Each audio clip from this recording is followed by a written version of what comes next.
Minier, responsable du mouvement d'action sociale pour un Sénégal émergent, MAS, basé à Thiès. Nous sommes un mouvement qui travaille dans le social essentiellement, un pas dans le social, un pas dans la politique.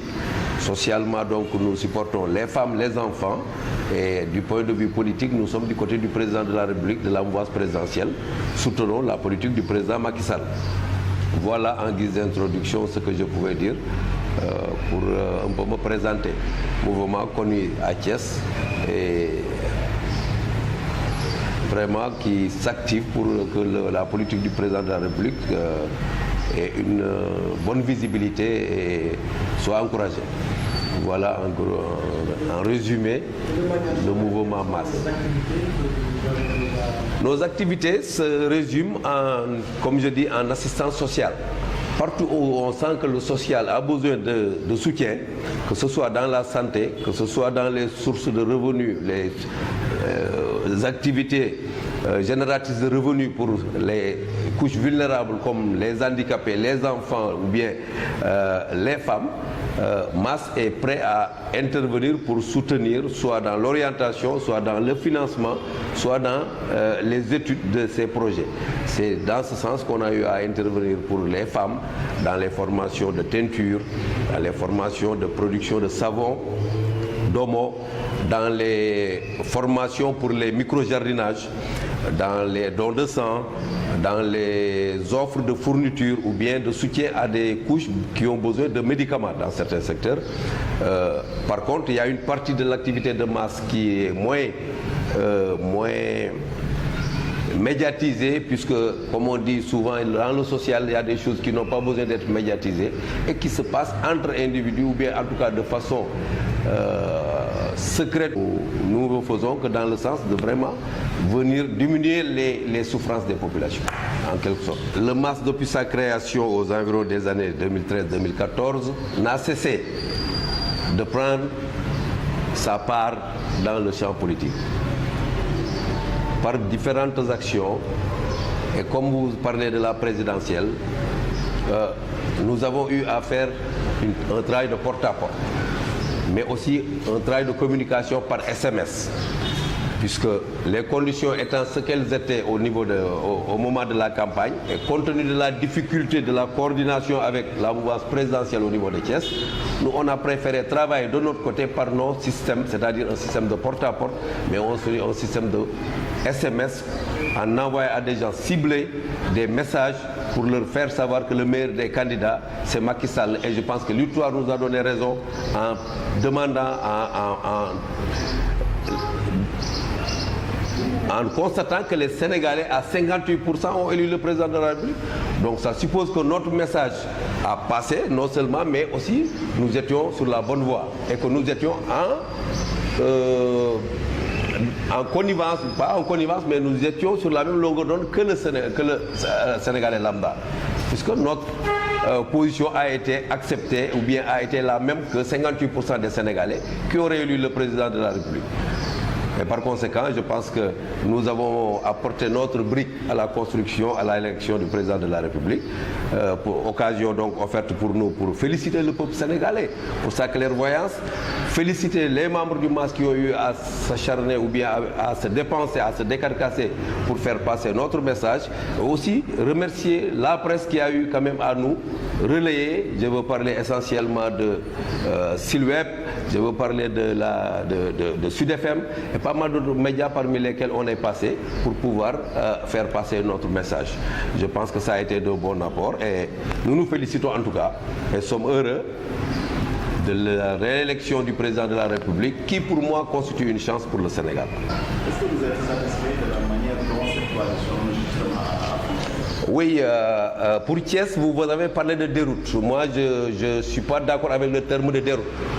Pour la simple raison que Macky Sall a eu une avancée considérable à Thiès. Je me rappelle à un moment donné, on avait une différence d'à peu près 10 000 voix à Thiès, qu'on était censé résorber. Parce que pour moi, les Thiessois en tant que devaient se ressaisir une partie pour ne plus voter là où ils avaient voté jusqu'à présent, c'est-à-dire là où l'affection filiale les a menés peut-être à voter. Il se trouve que cette année, Le challenge de Thiès, il s'agit d'Idrissa Seck, il faut bien le nommer, n'est pas parti lui seul en élection, il est parti en coalition. Il était avec les khalifistes, il était avec un ensemble de partis. Et malgré ça, le président de la République, ou bien la mouvance présidentielle, quand même, a eu un score de au moins 20 000 voix dans Thiès. Ce qui veut dire que pour nous, ce n'est pas une déroute, au contraire, c'est une perte, c'est une défaite. Parce qu'on voulait vraiment reprendre la ville de Thiès, mais ce n'est pas une déroute, peut-être. C'est un manque à gagner qu'il faut essayer de voir comment combler à l'avenir. Et c'est possible. Est-ce que la coalition a fait tout ce que vous avez dit? Là, je suis parfaitement d'accord avec vous, puisque comme je vous ai dit, moi, pour travailler avec la coalition, j'avais d'énormes problèmes. Et par conséquent, quel a été leur programme et quelle stratégie eux, ils ont mis en place pour y aller, je ne peux pas me prononcer là-dessus, c'est leur, ils sont libres. Mais le problème, c'est qu'il faut tirer les leçons. Parce que malgré qu'on a perdu Thiès, on a gagné. C'était une élection présidentielle. Maintenant, on va vers des élections locales et éventuellement des élections législatives. Quel format ces élections vont prendre? Est-ce qu'il y aura couplage, il n'y aura pas couplage? Y aura-t-il décalage, reportage ou il n'y aura pas reportage d'élection? Il faut à présent, la mouvance présidentielle doit mettre tous les atouts de son côté pour prendre la ville de Thiès lors des élections à venir. Et pour ça, il faut pour moi changer de stratégie. Et le principal responsable de ça, pour moi, c'est le responsable de la mouvance, c'est le président de la République. Il doit prendre des mesures autour de ça. On constate des difficultés, la révélance des accidents, des violences passives par là, les populations parfois nombreuses. Alors face à cela, vous réagissez comment? J'ai beaucoup de peine et beaucoup de regrets devant la croissance exponentielle de la violence dans ce pays, qui est de plusieurs ordres. La violence dans la maison, la violence sur nos routes, la violence dans les associations, je veux dire au sein des organismes et organisations. Les plus grandes pertes en vie humaine dans ce pays, je pense, sont issues des accidents routiers. On a élu un nouveau ministre des Infrastructures qui peut-être va en faire son principal cheval de bataille. Mais le problème au Sénégal, c'est quoi? C'est que le pays ne sanctionne pas les comportements, les mauvais comportements. Parce que l'essentiel des accidents, c'est dû à des raisons humaines. Moi, je fais chaque jour 30 km aller, 30 km retour pour aller à mon travail. Je circule durant les week-ends dans le pays. Il y a des situations qu'on voit qui sont anormales et inacceptables. Et l'État du Sénégal est bien au courant de ça. Pour moi, toute la responsabilité revient à l'État du Sénégal. Il est vrai que le président ne peut pas mettre derrière chaque policier et chaque Sénégalais un policier. Mais il y a des mesures de rétorsion que les forces de l'ordre, un comportement que les forces de l'ordre doivent avoir pour que certains problèmes sur la route ne se passent pas. Il est vrai, il y a du point de vue infrastructurel, certaines raisons qui font que souvent il y a des accidents qui arrivent. C'est quoi? Nos routes sont souvent étroites. Les banquettes où un camion en difficulté pourrait s'arrêter sont très étroites et souvent donnent sur des ravins. Ce qui fait que le chauffeur a des problèmes pour se décaler s'il faut libérer la route parce qu'il y a un véhicule qui arrive. Donc pour moi, sur la structuration même de ces routes, l'État doit revoir certaines choses. Et pour ça, les principaux acteurs qui peuvent conseiller sur ça, c'est les usagers de la route. Un. De deux,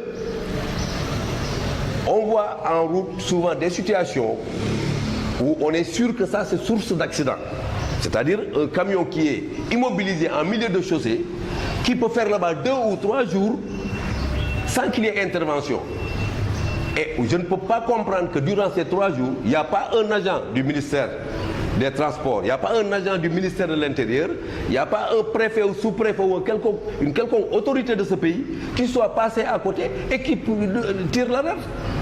Il y a un problème. C'est pas grave. C'est pas grave, man, est en train de tuer le pays. Je vous donne un exemple concret que moi j'ai vécu personnellement. En sortant de Thiès, juste après le virage de Ensa, il y a un camion malien qui est tombé là-bas en panne durant 3 jours, juste au virage et en occupant une partie de la chaussée. 2 jours durant, je l'ai vu, heureusement, j'avais la possibilité d'informer une autorité. Je l'ai appelé pour le sensibiliser sur le danger. Le soir, il y avait au moins 6 gendarmes autour du camion qui étaient en train de prendre des dispositions pour déplacer le camion. Le lendemain, le camion n'y était plus. Pourquoi il fallait attendre que moi j'intervienne ou bien que j'appelle cette autorité pour que cette autorité puisse réagir? Pourtant, durant ces 2 ou 3 jours, il y a des autorités qui sont passées près de ce camion qui n'ont pas su. Et pourquoi les agents qui montent à côté, à 500 mètres de là, ne viennent pas monter juste derrière ce camion ou bien près de ce camion pour parer à toute éventualité? Donc il y a souvent du laisser-aller pour moi. Et jusqu'à preuve du contraire, c'est à l'État du Sénégal de prendre ses responsabilités pour réglementer la circulation dans ce pays. À part les infrastructures, remettre les gens sur les rails. Qu'est-ce qu'on voit à chaque fois que l'État met sur pied des lois ou bien des règlements pour diminuer le nombre d'accidents sur les routes? C'est les chauffeurs ou bien les syndicats qui montent sur les grands chevaux et l'État fait marche arrière. Jusqu'à quand? Jusqu'à quand? Voilà ce que je voulais dire sur la question. Pour moi, l'État du Sénégal doit prendre ses responsabilités et ouvrir un portail où Ibrahima ou Bassirou qui circule en route, qui voit un danger, peut appeler à cette... ou bien envoyer un message pour dire sur telle place il y a danger. Que les gens puissent prendre des dispositions. C'est tout. Et qu'on respecte le code de la route. Celui qui ne respecte pas, on le fait respecter le code de la route. C'est tout.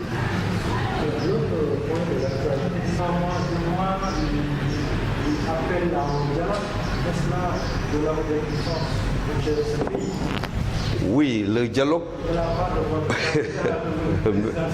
Merci. Pour moi, le dialogue, c'est une demande sociale à l'instant, où le président l'appelait. Parce que dès après sa réélection, il a tendu la main à tout le peuple sénégalais. Bien que moi, personnellement, tout ce discours et cet appel au dialogue, moi, je n'étais pas convaincu. Pour la simple raison que le dialogue ou bien la concertation, elle est exigée ou bien là où le pays est bloqué. Et pour moi, le Sénégal n'est pas bloqué, le Sénégal fonctionne, les institutions fonctionnent. N'est-ce pas une puissance de la part du président? Non, le président est toujours à l'écoute du peuple. Et vous, journalistes comme moi, comme d'autres, n'ont cessé d'appeler, de dire qu'il y a un besoin de dialogue. Donc c'est en répondant à l'appel du peuple qu'il a dit appelons au dialogue. Il y a eu un appel au dialogue, je pense, bien avant, qui a donné les fruits qu'on connaît. Cette fois-ci, je pense que même les récalcitrants ont évité la politique de la chaise vide et espérons que ça va, parce qu'un dialogue c'est toujours positif. Quand on se retrouve toujours, il y a une idée qui peut émerger, qui peut être bénéfique pour tout le peuple sénégalais. Et par conséquent, pour moi, ce dialogue, c'est venu au moment où les Sénégalais le demandaient et c'est quelque chose à encourager. J'ai vu qu'il y a des personnes neutres aussi. L'État, le président de la République a accepté que des personnes neutres dirigent ce dialogue pour vous dire que c'est une façon de montrer sa franchise et son sérieux autour de ce dialogue. Parce que le président, ce qu'il vous dit, c'est parce qu'il croit. S'il ne croit pas, il ne vous dit pas. Au contraire, moi je pense que le président est bien en face d'une route bien éclairée. Le parrainage, ça a été l'objet de débat. C'est passé à l'Assemblée. On a exécuté. Peut-être la première exécution a eu des problèmes, ce qui est tout à fait normal. Tout début est difficile. Mais je pense que ce parrainage ne peut pas être l'objet même ou bien ne peut pas être le fondement même de la discussion. Pour moi, le problème de parrainage s'est dépassé parce qu'on ne peut plus revenir sur le parrainage. Moi, je suis pour que le parrainage soit maintenu. Pour la simple raison que ce qu'on avait vu comme multitude de candidatures autour de la présidentielle, s'il n'y avait pas ce parrainage, on n'allait pas s'en sortir. La preuve...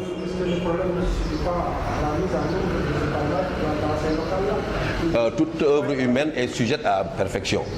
Et par conséquent, si ce dialogue peut perfectionner le parrainage, je ne vois pas d'inconvénient. Il y a eu des problèmes, on va les poser, on va en débattre pour voir quelle solution apporter. S'il faut modifier, ou s'il faut rectifier, s'il faut réaménager, il faut le faire. L'essentiel, c'est de trouver la meilleure voie pour l'électeur sénégalais et l'organisateur des élections au Sénégal. Parce que c'est un travail quand même fastidieux. Donc selon vous, ce n'est pas parce que le président est bloqué. Parce que le président est bloqué. Moi, je n'ai jamais senti que le président est bloqué, je n'ai jamais senti que le pays est bloqué, je n'ai jamais senti que les institutions sont bloquées et je ne pense pas que le président même pense que lui, il est bloqué. Au contraire, c'est parce qu'il a la voix libre qu'il dit tout ce que vous voulez, vous pouvez le poser, on trouve une solution. Parce que lui, il n'a pas de problème. C'est les autres qui ont peut-être des problèmes. Le président n'a pas de problème. Il est prêt à exécuter son mandat dans les règles qu'il avait définies ou qu'il nous avait proposées. Et il est sur la lancée. Quand il dit, tout ce qui chantera du dialogue, je mets la question, il dit, j'appelle au dialogue, il convoque des personnalités, et il dit, tout ce que vous disiez, moi je vais appliquer, comme s'il n'avait pas de contrat. Oui, parce que là, c'est une preuve supplémentaire de la modestie, du caractère, de l'humilité du président de la République. J'ai gagné, Sénégalais, vous m'avez fait confiance, je vous remercie. Tout Sénégalais, tout le peuple sénégalais, pour se retrouver à l'unisson, à l'union des cœurs, je vous appelle à se réunir autour d'une table et de sortir tout ce qu'on a dans les cœurs pour qu'on puisse avoir la concorde dans ce pays et mieux avancer. Parce qu'on a fait un grand pas, c'est une élection paisible, avec un bon score, une bonne participation. Pour améliorer maintenant ce qui reste dans les 5 ans à venir, appelons tout le monde pour que chacun, s'il a des points de vue qui peuvent nous intéresser ou bien qui peuvent intéresser le peuple, qu'on puisse en discuter. Ne serait-ce le fait de s'asseoir autour d'une table avec l'opposition, avec toutes les parties, parce que c'est pas, si on parle de dialogue aussi, il ne faut pas qu'on exclue certaines franges de la société. Ce n'est pas seulement les politiques qui dialoguent. Si c'est une occasion pour que vraiment les cœurs soient ouverts, parce qu'on dit qu'un problème posé devient un demi-problème. C'est-à-dire, tant que le problème est intériorisé, ça boue. Mais si le problème est sorti et posé sur la table, déjà, chez la personne qui a le problème, c'est déjà un soulagement. Et ce soulagement-là, c'est la base pour que le peuple sénégalais puisse se retrouver, faire bloc en face des défis qui nous attendent. Moi, c'est la seule vision que j'ai du dialogue. Le problème a ouvert la brèche parce que les populations, ou bien certaines franges l'ont demandé et ont voulu même l'utiliser contre le président. Il ne faut pas qu'il leur donne cette occasion. Un dialogue, c'est toujours, même dans une famille, un dialogue, c'est toujours source parce qu'on dit que c'est de la confrontation des idées que jaillit la vérité. Le président ne cherche que la vérité.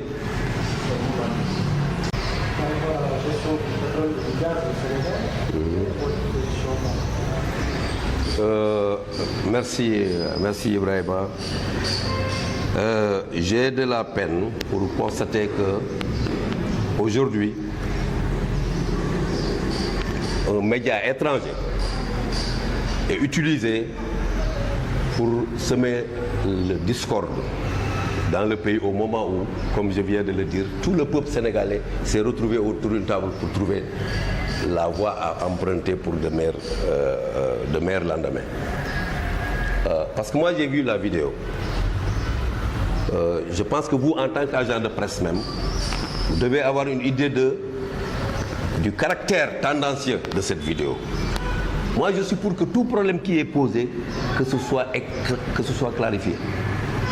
Et par conséquent, moi, je suis pour que ce problème-là soit clarifié. Et la meilleure pour moi, ce serait une commission parlementaire qui clarifie ce problème. Je suis pour une clarification de ce problème, pour que tout un Sénégalais sache. Par contre, le côté qui m'intéresse actuellement, c'est l'objectif que cherchait cette journaliste ou bien ceux qui ont mandaté ce journaliste. D'abord, pour parler d'un problème supposé de corruption dans un pays, on n'a pas besoin d'étaler d'abord la pauvreté dans ce pays, comme étale pour mettre dessus la corruption. De deux, il suffit de voir les physionomies du journaliste dans les différents cadrages du journal, de la journaliste pour se poser la question, est-ce qu'elle est sérieuse au fond de ce qu'elle fait? De trois, la façon dont ils ont donné les informations, je veux dire certains diapos. Parce que nous, on a vu des gens donner des informations sur papier dans les télévisions et dans les médias. Le cadrage veut qu'on mette la page en entier. S'il faut relever certains machins, on les relève pour que ce soit beaucoup plus visible, ce qu'ils veulent vraiment nous montrer. Mais cette fois-ci, qu'est-ce qu'on a vu? Un diapo qui, d'un moment, plonge sur un angle du papier, passe sur un autre angle, comme s'il y a quelque chose entre les deux, ou bien c'est du copier-coller qu'ils sont en train de faire pour nous divertir, mais pour moi, ce n'est pas du sérieux. Ce n'est pas du sérieux, c'est vos confrères. Et par contre, aussi de l'autre côté, je me pose la question, comment la presse sénégalaise n'a pas essayé de faire face à ce phénomène? Parce que je pense que la presse sénégalaise a un rôle. Parce qu'aujourd'hui, si au niveau de l'Europe, il y a des problèmes qui sortent ici en Afrique et qui ne sont pas dans l'intérêt de la France, il y a un comportement que la presse européenne a. Et par conséquent, moi, je veux que notre presse aussi, devant une telle situation, parce que vous êtes censé pouvoir décoder certaines informations qui viennent de la presse. Et vous êtes les mieux placés pour nous dire cette vidéo-là, qu'est-ce qui va et qu'est-ce qui ne va pas. Moi, je demande, ou bien j'appelle la presse sénégalaise à faire ces investigations pour aussi clarifier ce qu'ils peuvent clarifier à leur niveau, mais aussi faire leurs enquêtes sur la vidéo même, sur l'origine de la vidéo. Parce que vous en avez les possibilités, je sais. Pour moi, cette vidéo, jusqu'à preuve du contraire, a d'autres objectifs. Et il est bon que, vous le dites, pour donner la bonne information, il y a un équilibre qui doit se faire. Si la journée elle est bien intentionnée, je pense qu'elle pouvait interroger M. Abdoumbaye, qu'on connaît bien, M. Mamadou Lamine Diallo, mais aussi il pouvait bien sortir la position d'Aliou Sall ou bien en tout cas d'un élément de la justice sénégalaise qui pourrait... Pardon? M. Aliou Sall a bien dit qu'ils l'ont contacté et qu'il leur a donné sa version. M. Aliou Sall a bien fait savoir que les gens l'ont interviewé, pas l'ont interviewé, mais l'ont contacté et qu'il leur a dit ce qu'il leur a dit. Mais ça n'est pas sorti dans la vidéo. Par contre, on ne peut pas se prononcer sur ce qu'on a vu. Mais on peut se prononcer sur ce qu'on a vu. Ce qu'on a vu, c'est quoi? Abdoul Mbaye, Mamadou Lamine Diallo. Deux hommes qui ont été aux affaires. Abdoul Mbaye a été Premier ministre de ce pays. Et parmi ces documents qui sont cités, l'un-même, il l'a contresigné. Bien qu'il se soit essayé d'expliquer qu'il a signé sans comprendre, ce qui vraiment à son niveau ne devrait pas être une grande erreur de communication. Le deuxième élément, c'est M. Mamadou Lamine Diallo, qui a fait combien d'années au ministère, à la primature je dirais, parce qu'il a été conseiller du Premier ministre. Et surtout dans le domaine de l'économie minière, c'est un spécialiste des mines. Et ces deux personnes aussi, parce que moi j'ai fait Sabodala aussi. Et aujourd'hui c'est le pétrole, mais hier c'était l'or. Et ces deux éléments peuvent nous informer mieux sur l'or, je pense, que sur le pétrole.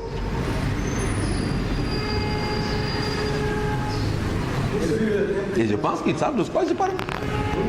De la presse, je ne pense pas qu'avant même que puisse produire son reportage, vous n'avez pas suivi la presse sénégalaise de tout temps.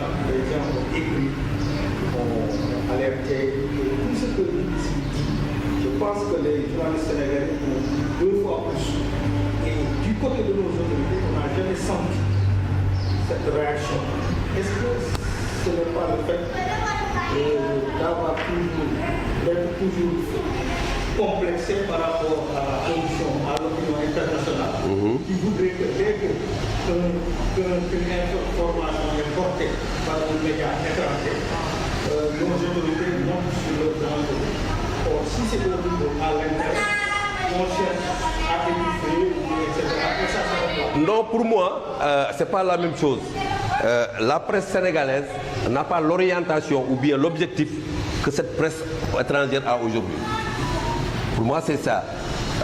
L'État du Sénégal, je ne pense pas qu'elle cherche à étouffer ou bien... Non, il y a eu toujours des réactions par rapport aux différents articles qui sont sortis dans la presse au Sénégal.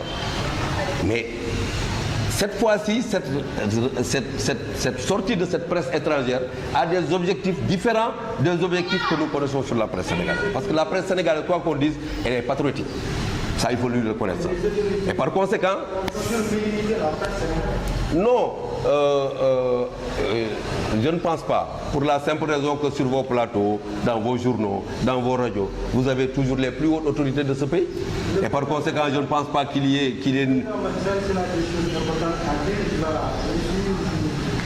À l'étranger, Non, peut-être que là, l'objectif pourrait être différent de ce que vous pensez. C'est-à-dire, c'est pas que lui, il choisit ses médias pour sortir. Non, c'est parce que quand il va souvent à certaines rencontres au niveau international et que peut-être certaines presses, qu'il se retrouve face à une certaine presse, et aussi compte tenu de la portée aussi d'une certaine presse par rapport à l'international, il préfère se prononcer sur certaines choses. Bien que moi, du point de vue du principe, je suis pour que ce qui est national soit sorti en premier au niveau national. C'est une question de bienséance et de je ne sais pas comment le dire, mais ce serait moi ma préférence. Lui par contre, il a un staff de com qui lui dit quand il faut parler et comment parler. Je ne peux pas remettre en cause parce que c'est des spécialistes de la communication comme vous, comme eux. Et par conséquent, je pense qu'ils ont des raisons, eux, pour savoir qu'est-ce qu'il faut dire quand. Mais moi, je dis, la presse nationale, elle a un grand respect devant les autorités de ce pays. À un moment donné, vous savez bien qu'il était difficile d'avoir une interview d'un ministre de la République. Aujourd'hui, vous appelez le ministre de la République à 6h du matin, il est dans vos locaux ou bien il est au téléphone avec vous pour communiquer. Et par conséquent, c'est vrai qu'on est dans un monde de médiatisation actuellement. Les médias ont pris une certaine ampleur. Comme je disais, on vous appelait quatrième pouvoir. Vous avez tendance à devenir premier pouvoir dans ce pays. Mais je pense que l'État, ou bien en tout cas nos gouvernants actuels, vous donnent beaucoup de... Au-delà de cette vidéo, de cette critique, cette vidéo quand même a posé une problématique intéressante. Oui. La gestion du gaz au Sénégal. Oui. Vous en pensez? D'abord, il y a plusieurs aspects dans ce problème. Il y a l'aspect, l'emploi de Aliou Sall dans cette entreprise.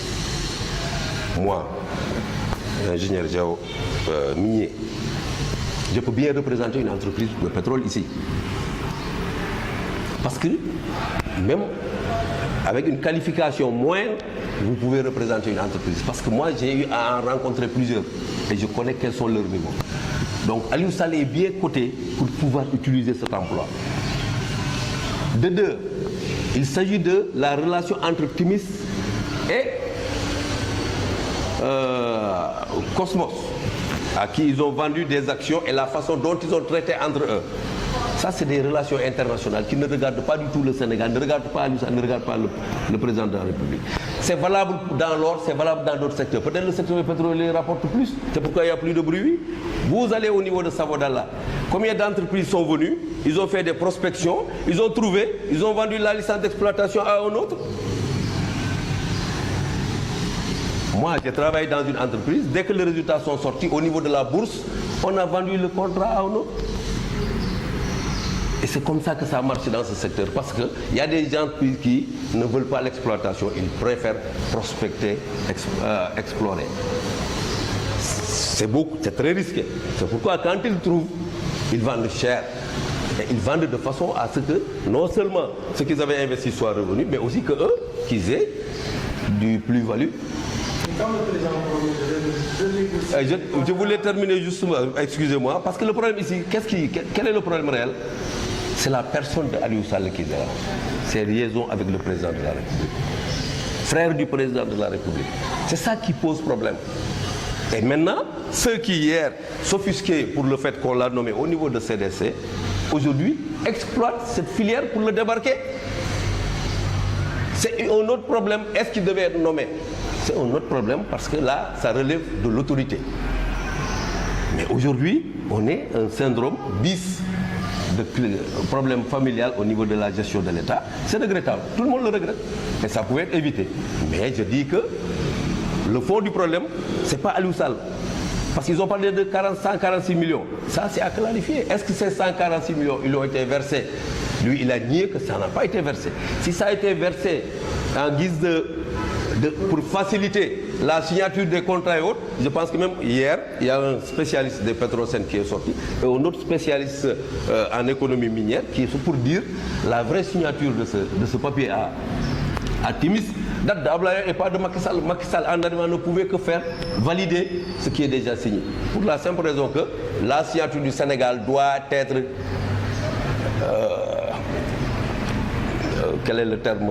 La signature du Sénégal ne doit pas être quelque chose qu'on peut changer à tout moment. Elle doit être crédible, je voulais dire. Le président Maxime Kanja, quand il promet de renégocier les contrats une fois élu, là, toutes ces promesses, surtout en ce qui concerne ces contrats-là, c'est-à-dire, qu'est-ce qu'il avait promis et qu'est-ce qu'il n'a pas promis? Renégocier les contrats, surtout par l'ancien régime, aujourd'hui, on dit que c'était le meilleur contrat. On a vu des contrats qu'on a renégociés sous les anciens régimes. C'était le cas de Sénélec, c'était le cas de l'entreprise Kumba qui était dans la Falémé, c'était le cas, je pense, des opérations sur les cartes d'identité. La renégociation d'un contrat pour un État, c'est toujours lourd et cher pour un État. Parce que, vous savez, l'État a un dos large. Et même la justice ne ménage pas l'État. Donc, on a eu récemment le cas de Kumba. On vient avec Timis. Mais la moindre des choses pour le président de la République, d'abord, c'était de valider. Parce que ce n'est pas toutes les entreprises qui courent le risque d'investir dans les investissements. Et ça, le président de la République est bien placé pour le comprendre.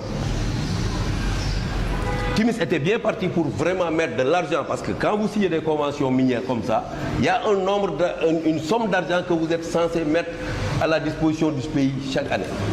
Et ces sommes-là, ce n'est pas n'importe quelle entreprise qui se permet de le mettre. Et maintenant, le président, il vient d'être élu.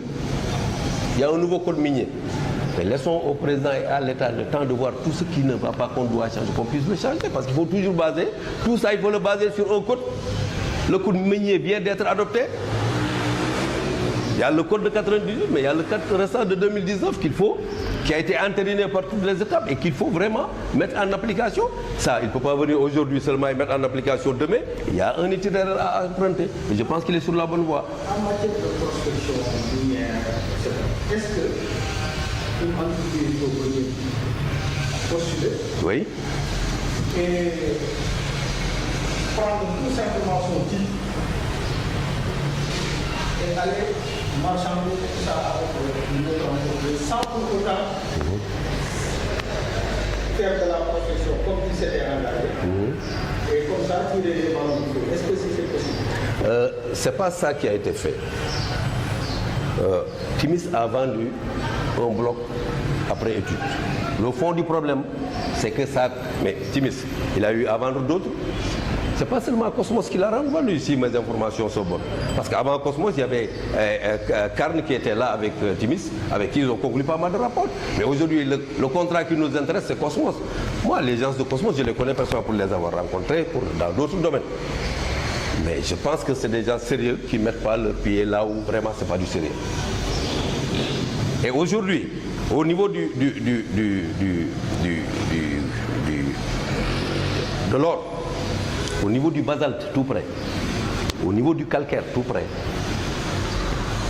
il y a ce qu'on appelle une direction de surveillance des opérations minières. A eu le projet, a fait ses études et au moment où maintenant il faut quantifier, les résultats étaient là, mais il faut quantifier.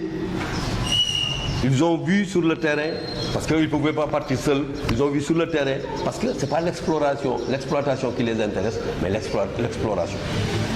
Et ça, c'est prévu dans les relations internationales, c'est prévu dans le code minier. Donc, Timis était libre de vendre aux conditions que lui, il s'est entendu avec Cosmos. La seule obligation pour l'État du Sénégal, c'est avoir donné l'information au service des mines qui valide. C'est obligatoire que dans les 10 jours de session, 10 jours après avoir cédé ou bien après avoir conclu, que le ministère des Mines soit informé. Ça figure dans le code et je ne vois pas de problème par rapport à ça. Mais que faire maintenant pour éviter cette malédiction? La malédiction du pétrole n'existe pas, elle se crée. Et partout où il y a eu malédiction de pétrole, c'est des gens, et surtout des nationaux, qui ont créé cette malédiction du pétrole. On parle de l'axe du mal. L'axe du mal se trouve toujours dans le pays où il y a le mal. Ces leviers qui sont manipulés pour donner de l'ampleur à cette vidéo. Cette vidéo ne devait servir que de détonateur de la mine. Ça devait servir d'étincelle qui donne la mine. Malheureusement, certains Sénégalais, et je pense que bientôt, il commence à changer de visibilité ou bien de vision et de sentiment sur ce problème. Il y a des gens qui sont actionnés pour semer le désordre dans ce pays. C'est nous, Sénégalais. Et ça, je crois au peuple sénégalais. J'ai confiance à l'État du Sénégal que ça va se remettre à sa place. Ce n'est pas l'occasion, pour moi, cette vidéo ne sera pas la bonne occasion pour retourner le pays. Non, non, les Sénégalais sont plus mûrs que ça. Ceux qui veulent utiliser cette vidéo aujourd'hui, c'est eux hier qui occupaient les réseaux sociaux pour dire Macky Sall est le mauvais candidat. Est-ce que les Sénégalais les ont écoutés? Non, parce que le Sénégal est plus mature que ça. Le Sénégalais qui décide ou bien qui gère, qui intervient dans le pays, il est dans son salon, il regarde sa télé, il fait la dichotomie entre les deux. Parce qu'il sera très difficile de se réveiller de leur défaite électorale. Ça, c'est une perche qu'on leur tend. Même si c'est du fer chaud, ils sont censés s'agripper là-dessus. Parce qu'ils n'ont pas d'autre bouée de sauvetage. Moi, c'est ma vision de cette question.